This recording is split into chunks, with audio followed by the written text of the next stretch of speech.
सत्य कथा, पुरुषार्थ कथा, सुनो सुनो सिद्धार्थ कथा। सत्य कथा, पुरुषार्थ कथा, सुनो सुनो सिद्धार्थ कथा। चढ़ते सूरज सा तेजवान वो कीर्तिमान, हुंकार भरे जब कूच करे, थर थर कांपे आसमान।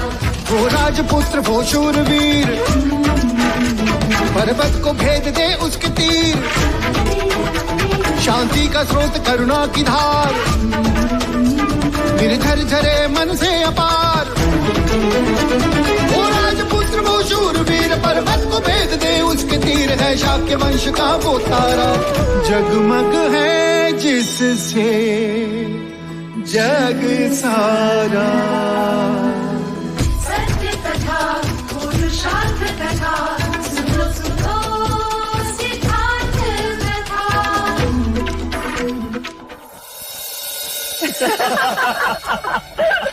महाराज अति उत्तम।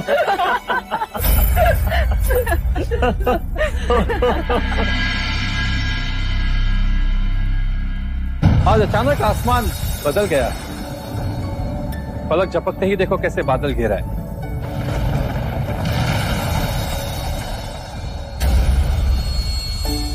लगता है कुलगुरु हमारे संयम की परीक्षा ले रहे हैं। दादी माँ और नानी माँ होने वाले हैं आप दोनों, परीक्षा तो होगी नहीं।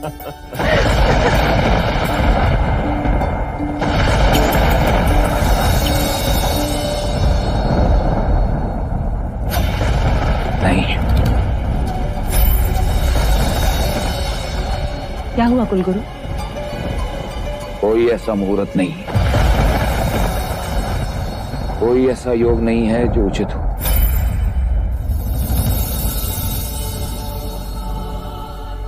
पर दिन तो तय करना ही होगा। विवाह टल सकता है, किंतु गोद भराई की तिथि तो नहीं टल सकती। पूर्णिमा का दिन कैसा रहेगा?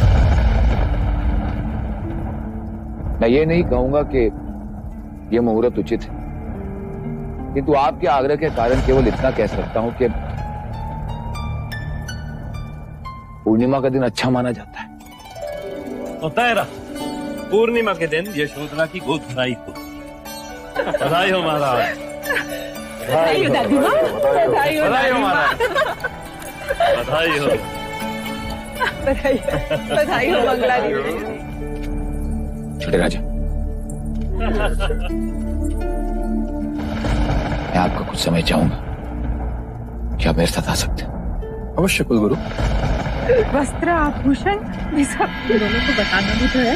हाँ, चलो ये शुभ समाचार सिद्धार्थ और यशोधरा को देते हैं।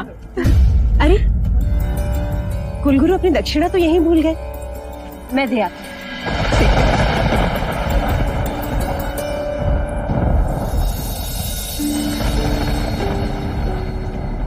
क्या बात है कुलगुरु, आज आपकी आंखें व्याकुल हैं? हाँ छोटे राजा, और जीवा भी साथ नहीं दे रही। ऐसी क्या बात? ऐसी बात है जो मैं महाराज से नहीं कह सकता छोटे राजा। पर आप निस्संदेह मुझसे कह सकते हैं। इसलिए तो सहदेव जैसी पीड़ा बताने मैंने तुम्हें यहां बुलाया है। कभी कभी ज्ञान भी दुख का कारण बन जाता है छोटे राजा। अब आप मुझे चिंतित कर रहे हैं गुरुवर। मैंने असित मुनि की भविष्यवाणी के विपरीत महाराज को केवल इतना सुझाव दिया था कि युवराज सिद्धार्थ की दृष्टि में कभी दुख ना आए, क्योंकि दुख मनुष्य को संसार में वो बना देता। इसका परिणाम यह था कि महाराज ने एक पूरी की पूरी पीढ़ी को नगरी से बाहर निकाल दिया था। आज ऐसी विपदा की घड़ी है। कैसी विपदा गुरुवर? मैं ये गोद भराई का प्रसंग रोकना होगा छोटे राजा। पर क्यों? ग्रहों का संकेत, एक तरफ शनि, दूजी और मंगल, पीछे केतु और सामने राहु। राहु की पूर्ण दृष्टि पिता के स्थान पर पड़ रही है छोटे राजा। इसका अर्थ यह है कि इस काल में राज सिद्धार्थ को पिता का सुख नहीं हो सकता।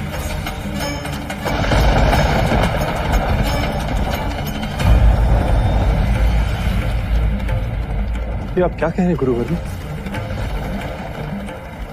शो पश्चात राज परिवार में संतान होगी और ये मैं नहीं, ये राहु संकेत दे रहा है छोटे राजा। अर्थात इस काल में युवराज सिद्धार्थ की मृत्यु भी हो सकती है।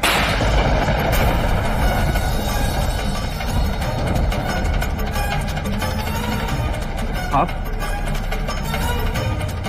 महादेवी,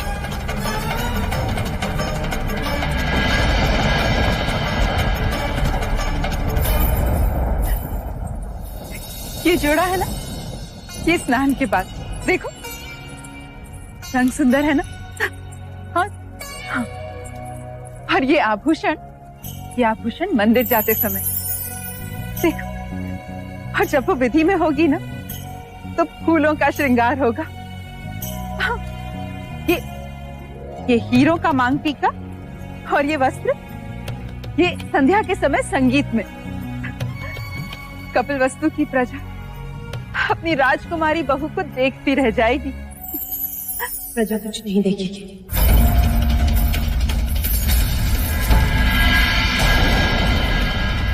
कोई संगीत नहीं होगा।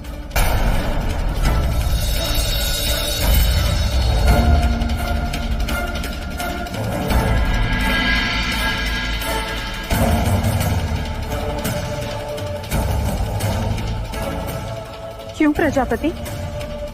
क्योंकि हम कोई गोद भराई नहीं करेंगे। पर क्यों?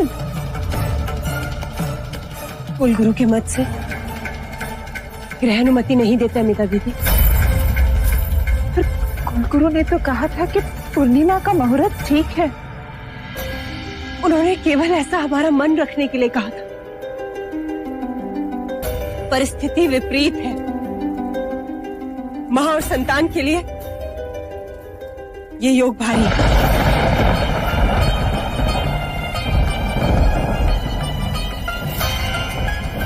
सिद्धार्थ के बारे में कुछ न कहना हमें।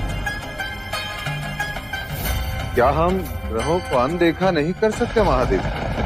महाराज, आप में उतनी क्षमता है कि आप वशिष्ठ मुनि की भविष्यवाणी से लड़ सके, मुझ में नहीं। भाई महाराज, आप हमेशा कुलगुरु के बताए मार्ग पर चले थे और कुलगुरु आज स्वयं कह रहे हैं कि ग्रहों की चाल ठीक नहीं। कदाचित हमें भी संभल कर चलना चाहिए, अन्यथा क्या अनुज? आने वाले संतान के साथ कुछ भी हो सकता है, मृत्यु भी।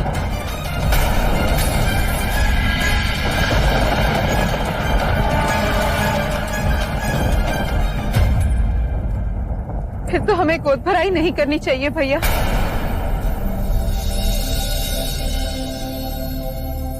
अमिता दीदी, आप ठीक कह रहे हैं। हमें अपने आने वाले पौत्र के बारे में सोचना चाहिए। हमें गोद भराई नहीं, ग्रह शांति की विधि करनी चाहिए।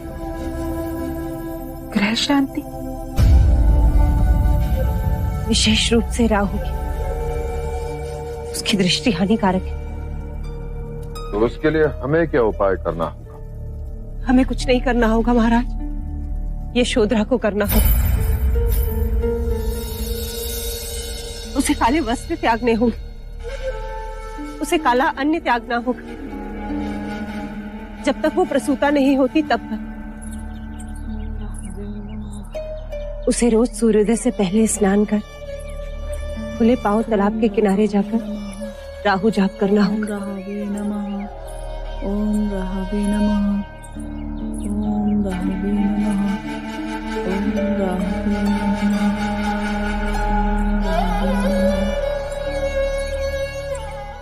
मछलियों को आटे से बना चारा खिलाना हो, तब जाकर राहु दोष शांत होगा। ओम राहवे नमः। ओम राहवे नमः। ओम राहवे नमः। ओम राहवे नमः। ओम राहवे नमः। ओम राहवे नमः। ओम राहवे नमः। ओम राहवे नमः। ओम राहवे नमः।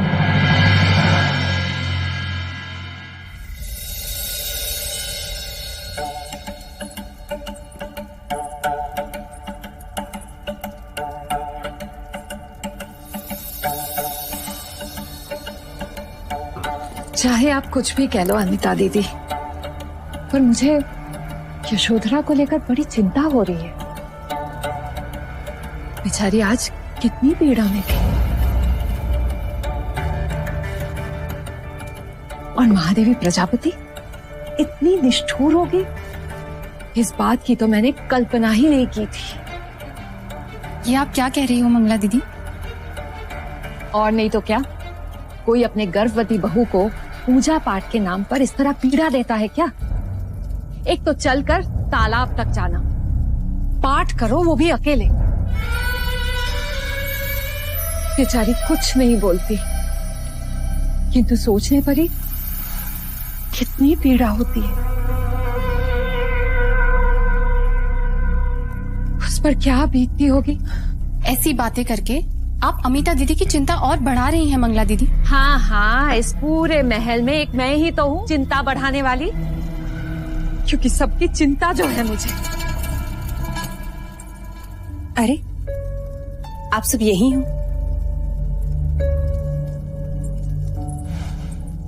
आप ही की प्रतीक्षा कर रहे थे महादेवी। यशोधरा आ रही। प्रजा, तुम्हें नहीं लगता कि आजकल गोपा कुछ अधिक ही श्रम कर रही है? अमिता दीदी, आपको ऐसा क्यों लगता है? आयुर्वेद कहता है गर्भवती जितना श्रम करे उतना लाभदायक है। आज प्रातः उससे उधर पीड़ा हो रही थी और पैर में भी। बताया उसने, किंतु अब वो स्वस्थ है। महादेवी, ये पूजा कई दिनों से चल रही है। यदि यशोधरा के स्थान पर हम में से कोई कर ले तो? नहीं विभावरी, जीवित रहने के लिए सांसें स्वयं लेनी होती हैं। अपने पुत्र की मंगल कामना के लिए उसे ये व्रत स्वयं पूर्ण करना होगा। प्रजा, लगता है तुम गोपा की माँ बनते बनते उसकी सास बन गई। अमिता दीदी, ये आप क्या माँ,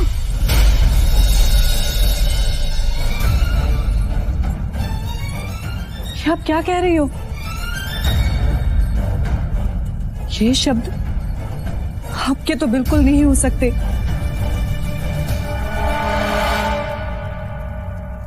मेरे लिए इस माँ के कहे शब्द किसी भी श्लोक से कम नहीं।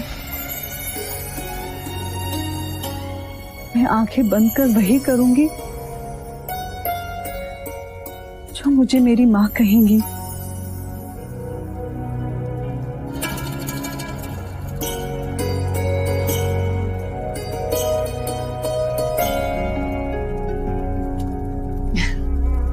सास बहू में प्रेम हो तो ऐसा।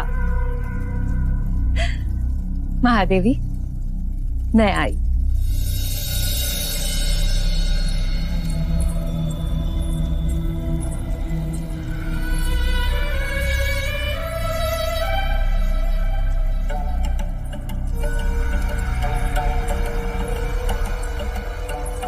सिद्धार्थ,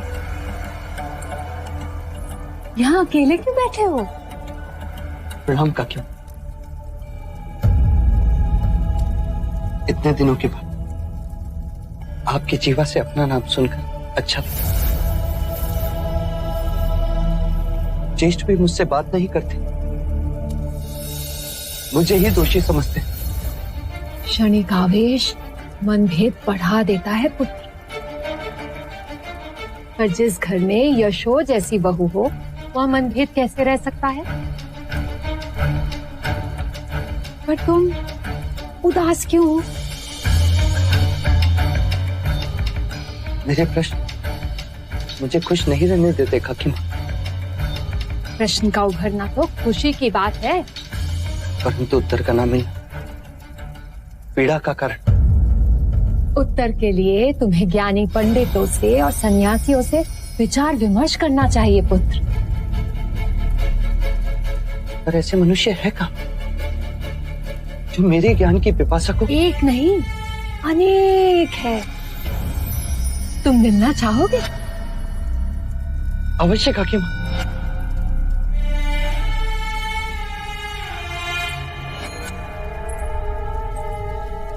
पर पुत्र, महाराज क्रोधित होंगे। मैं उन्हें मना लूंगा। सीमा पार जाना होगा। मैं चलूंगा काकी माँ। कब चलना चाहोगे? कल प्रातःकाल।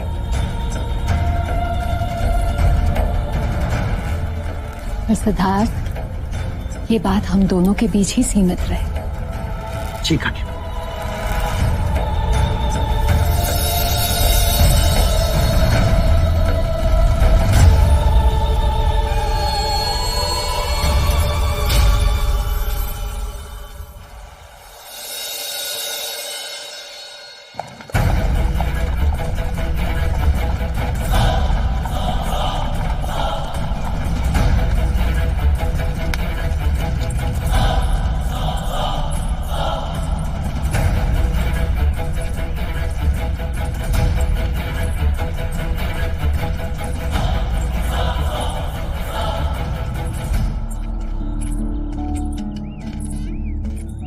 ये आप मुझे कहाँ ले आए काकी माँ?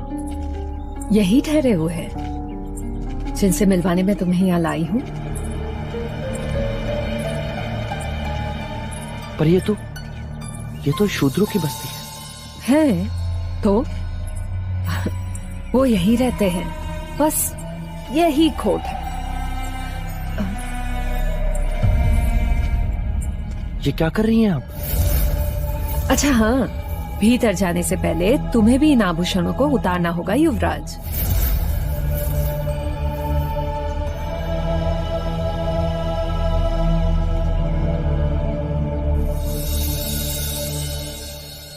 ये लो। ये किस लिए काकी माँ? ये उनकी रीत है।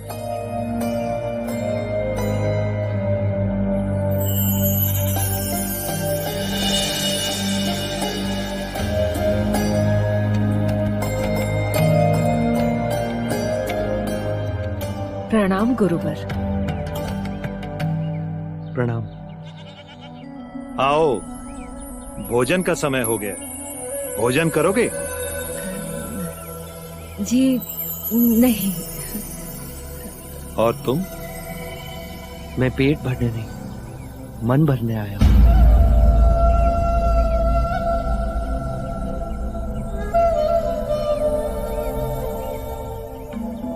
मन कैसे भरता है पुत्र? प्रश्नों के उत्तर से। हाँ हाँ, पूछो। आप ब्राह्मण होकर भी शूद्र के घर ठहरे। सन्यासी वर्ण से परे होता है, मैं ब्राह्मण नहीं। और पुत्र, जो अन्नदाता है वो अछूत कैसे हो सकते हैं? हमें तो जो भी भिक्षा दे वही भगवान है। जो दो शब्द अच्छे बोले वही महान है। सत्य कहा आपने, मैं भी ऐसा ही मानता हूं। एक प्रश्न और गुरुवर्य, यहां आने पर आपने हमारे अलंकार क्यों उतरवा लिए?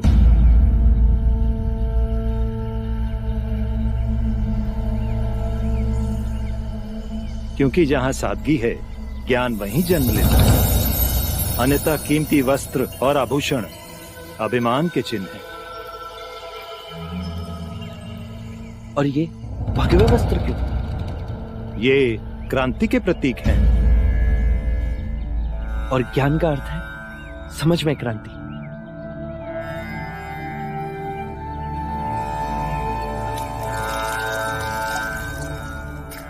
जब सब एक रंग होकर सोचते हैं तो सबकी ऊर्जा एक दिशा में गति करती है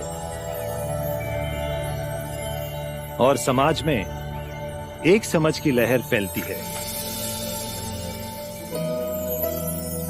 आओ आओ,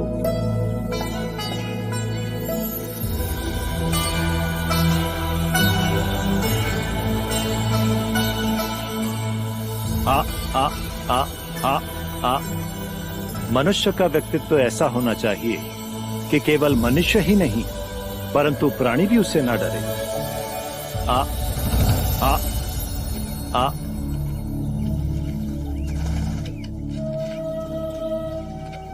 आ आ आ आ आ आ आ आ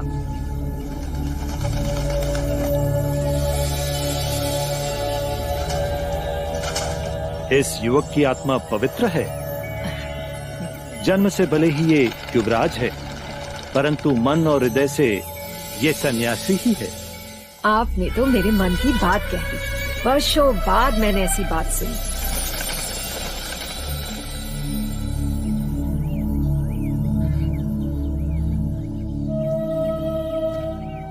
अवसर मिले तो चलना हमारे गुरु के पास। तुम और वो बहुत खुश होंगे। अवश्य, आप कहें तो अभी चल सकता हूँ। हाँ हाँ, क्यों नहीं। युवराज, महल लौटने का समय हो गया है। देवी यशोधरा आपकी प्रतीक्षा कर रही हूँ। अब आप प्रस्थान करें युवराज। कोई भी आपकी प्रतीक्षा करे ये उचित नहीं। अपना उत्तरदायित्व पूरा करो फिर चलना हमारे गुरु के पास। गुरुवर्य, क्या नाम है आपके गुरुवर्य का? ऋषि भार्गव। अच्छा, फिर मिलेंगे। प्रणाम। कल्याण हो, कल्याण हो।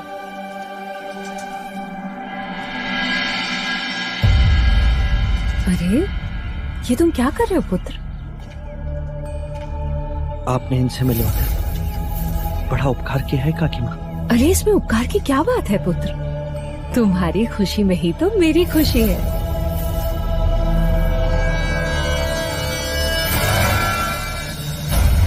क्योंकि सन्यासी तुम बनोगे और खुश मैं होंगी।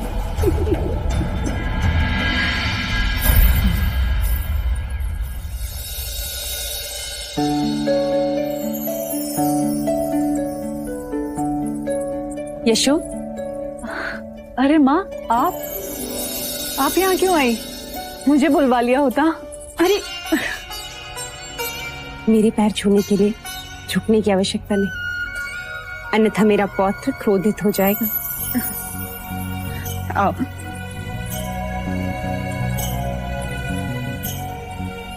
बैठो।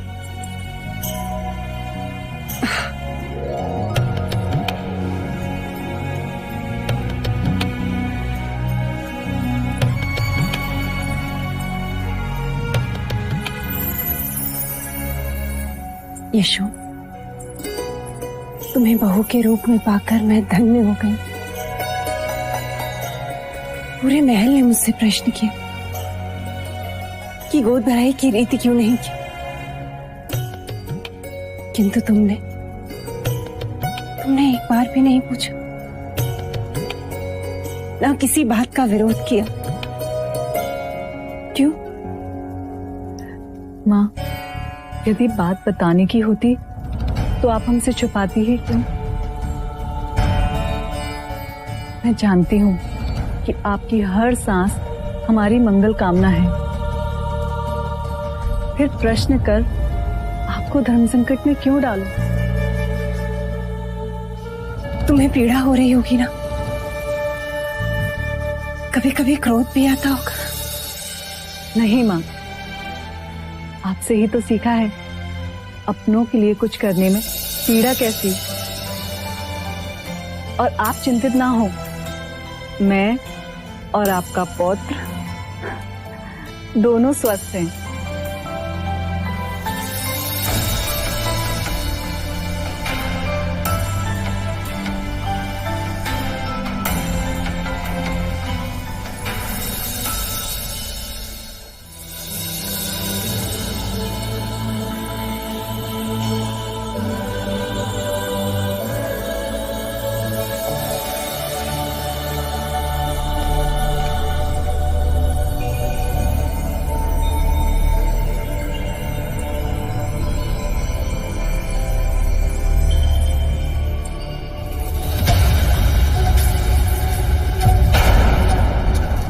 गोपा, गोपा, क्या हुआ गोपा? कुछ नहीं। तो तुम यूं अचानक रुक क्यों गई? और तुम्हारे माथे पे पसीने की बूंदे? तुम कहीं नहीं जाओगी लौशिका। आप मुझे जाने से नहीं रोकोगे आर्य? इतने दिन नहीं रोक, पर अब रोकूंगा। क्यों कर रही हो ये सब? क्योंकि माँ का आदेश है। पर इस पूजा व्रत का कोई तो कारण होगा। मैंने पूछा नहीं। क्यों? क्योंकि माँ जो भी करती है अपनी संतान की भलाई के लिए करती है आर्य। तुमने उनसे प्रश्न नहीं पूछा, पर मैं आज उत्तर पाकर रहूंगा। मेरे आने तक तुम यहीं रहोगी।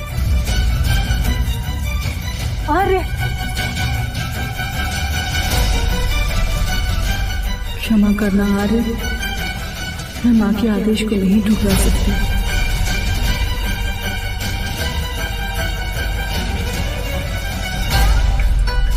माँ, क्यों करवा रही हैं आप गोपा से ये सब व्रत? क्या हुआ गोपा को? अब तक तो कुछ नहीं हुआ। यदि वो रोज तालाब पर यूं ही जाती रही तो अवश्य पछतावा होगा। सिद्धार्थ, अशुभ नहीं बोलते। शुभ कार्य की बात भी तो नहीं कर रही है। क्या करवा रही है गोपा से? उत्तर दो। ओम राहवे नमः, ओम राहवे नमः, ओम राहवे नमः, ओम राहवे नमः, ओम राहवे नमः, ओम राहवे नमः, ओम राहवे नमः, ओम राहवे नमः, ओम राहवे नमः, ओम राहवे नमः।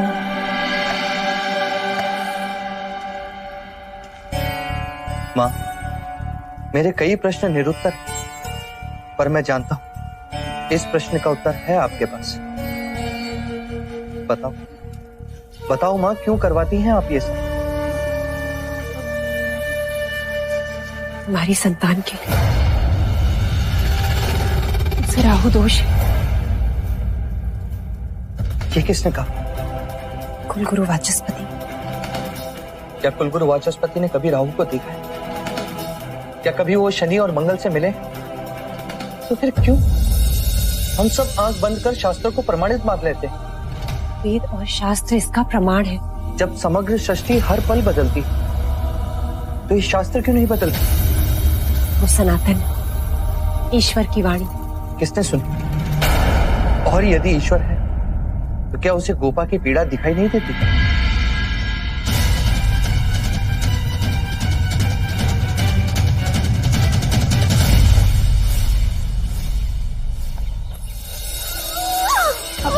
कपड़ा ला।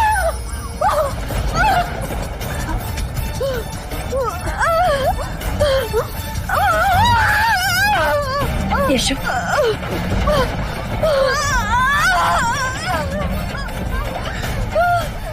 पानी, गर्म पानी।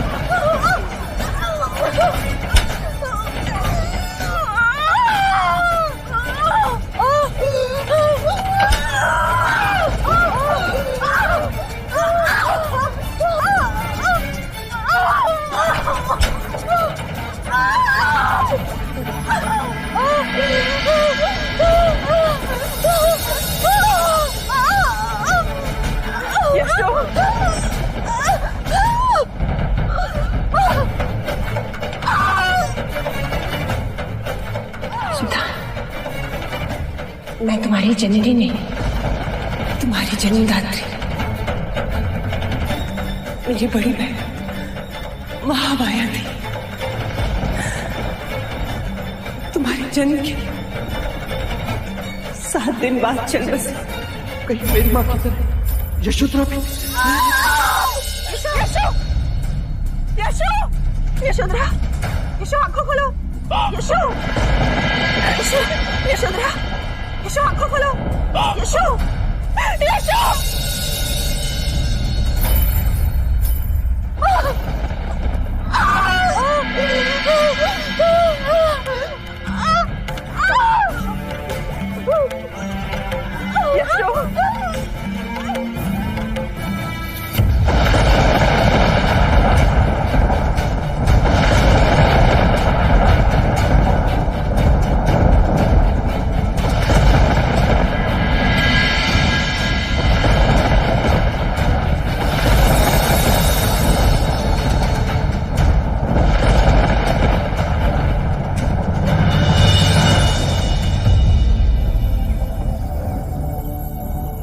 मुझे जन्म देते समय पीड़ा तो आपने भी सही होगी। क्या मनुष्य का जन्म इतना पीड़ादायक होता है?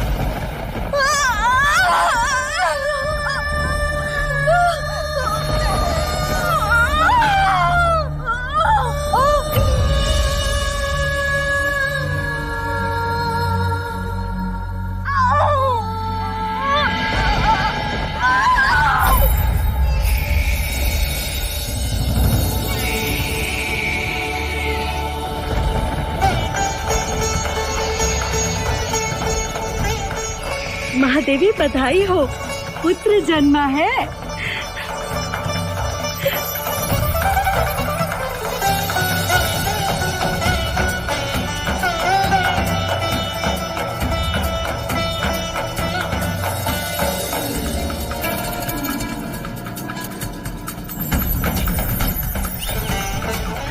यशु देखो कितना सुंदर है।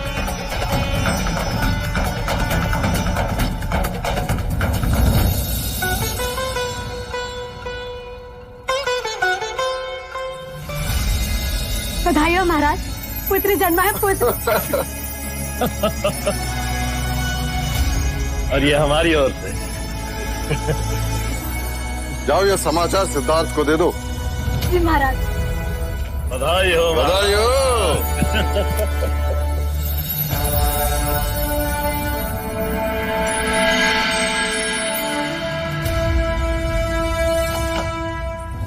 बधाई हो देव। बधाई हो दादी माँ। बधाई हो प्रजापति। महाराज अब अपनी मूछ दाढ़ी संभाल के रखिएगा, खींचने वाला आ गया है। सिद्धार्थ कहाँ है? युवराज, युवराज, युवराज, युवराज, युवराज, राजकुमारी यशोधरा ने पुत्र रत्न को जन्म दिया है।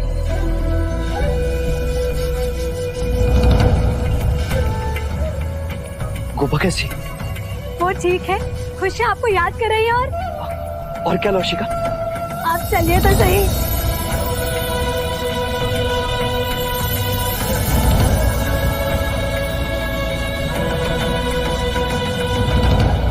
बधाई हो मां।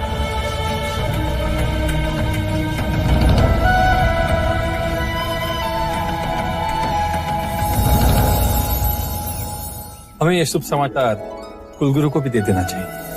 हाँ, मैं स्वयं जाकर उन्हें ये शुभ समाचार दूंगी और खूब सारी बधाइयां लूंगी।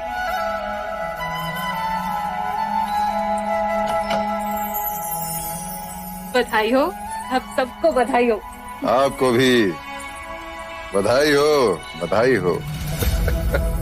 अनुज, महोत्सव का प्रबंध करो, गगन ढोल बजवाओ, तेरे पौत्र जन्म की घोषणा सारे कपिल वस्तु में कर दो। जी भाई महाराज। बधाई हो कुलगुरु, पुत्र हुआ। नहीं माधवी, मेरा भय सत्य प्रमाणित हो। प्रत्यक्ष कहने को तो सूर्योदय हुआ है, परंतु परोक्ष किरण सूर्य राहु से ग्रसित है। काल सर्प योग है। राहु की विनाशक दृष्टि, पिता और पुत्र के बीच में शनि की उपस्थिति, समय ठीक नहीं है माधवी। जब तक हम राहु को शांत करने की पूजा विधि संपन्न नहीं करते, हमें युवराज सिद्धार्थ को उसकी संतान का मुख देखने से रोकना होगा। जैसे मैंने पहले कहा था, या तो युवराज सिद्धार्थ अपनी संतान से दूर हो जाएंगे या उनकी मृत्यु हो जाएगी। नहीं कुलगुरु, माधवी, ग्रहों की स्थिति हम बदल नहीं सकते, किंतु उनका प्रभाव कम करने का प्रयत्न अवश्य कर सकते हैं। आप जैसा कहेंगे मैं वैसा करूं। कल तक जो पूजा यशोधरा अपनी संतान के लिए कर रही थी, वही पूजा आपको करनी होगी। मुझे आज्ञा दीजिए माता, मुझे ये पूजा इसी क्षण आरंभ करनी हो। इससे पिता और पुत्र वही सुरक्षित है।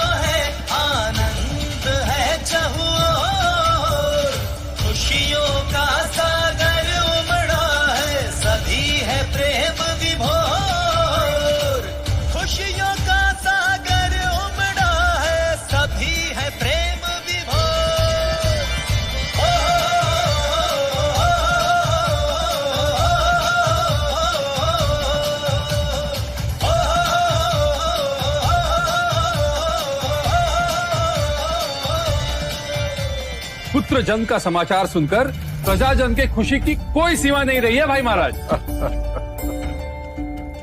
लो, युवराज भी आ गए। आइए आइए पिताश्री, आइए।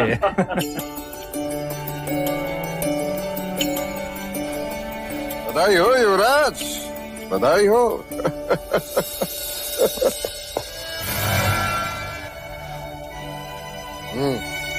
अरे युवराज, उतावले ना बनो, थोड़ा धीर करो। मैं कब देखूंगा उसे मंगला काकी?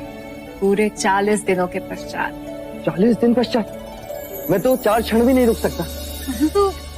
परंतु यही प्रथा है। मैं ऐसी कोई प्रथा नहीं मानता। शास्त्र कहते हैं। मैंने नहीं सुना। पढ़ा तो होगा। मान लो भूल गया। अरे ये भी कोई बात हुई?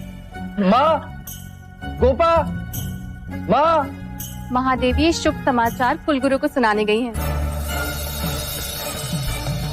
जब तक हम राहु को शांत करने की पूजा विधि संपन्न नहीं करते, हमें युवराज सिद्धार्थ को उसकी संतान का मुख देखने से रोकना होगा। मैंने कहा ना, मुझे अभी गोपा से मिलना, और मुझे कोई नहीं रोकेगा। अरे जाने दो मंगला, मैं उसकी मनोदशा पूर्णतः अनुभव कर सकता हूँ।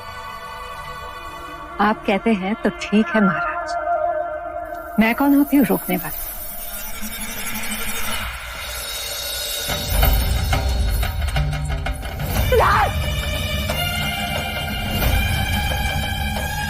संतान के भाग्य में पिता का सुख नहीं, अर्थात या तो युवराज सिद्धार्थ अपनी संतान से दूर हो जाए, युवराज सिद्धार्थ की मृत्यु हो जाएगी।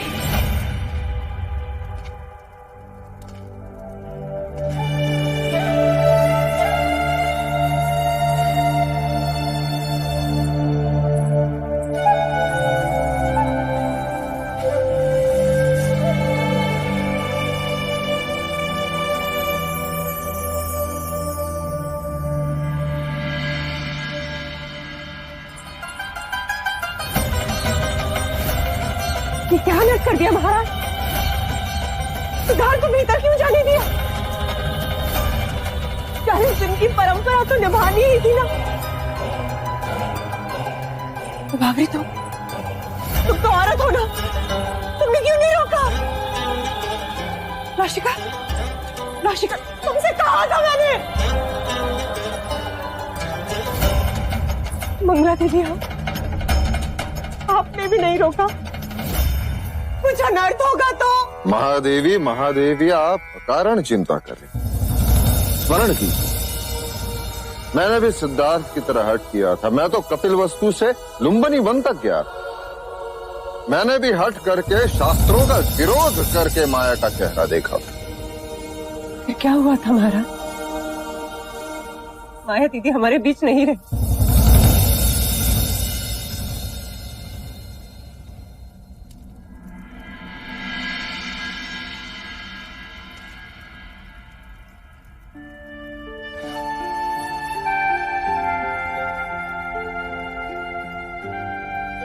तुम दोनों बैठो, मैं तुम्हारे लिए सौंठ का पानी बनवाती हूँ।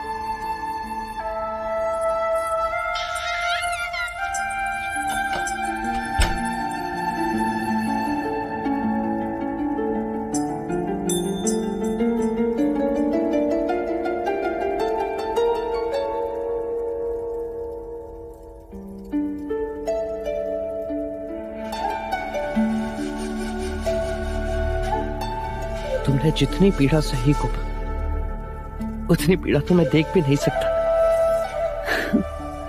इसीलिए तो स्त्री को शक्ति का रूप कहा गया है। पीड़ा ही नवजीवन को जन्म देती है। देखो,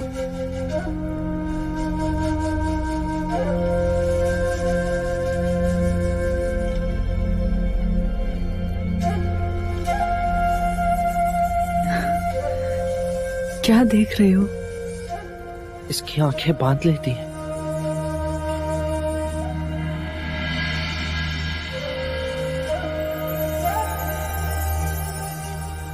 इसकी उंगलियां हमारे हाथों को नहीं, जैसे मन को छू लेती, और इसका चेहरा हर दुख को, हर पीड़ा को जैसे छीन लेता है। चलो अच्छा है, कोई तो ऐसा आया जिसने आपसे आपके प्रश्नों को छीन लिया। कोपा, हम इतने निर्दोष क्यों नहीं लगते? फिर प्रश्न? पता नहीं, पर आज मन आनंद से भर गया है। कहता है बस इसे निहारते ही रहो। हृदय कहता है कि ये राहुल है कोपा। राहुल? बड़ा अच्छा नाम है यार।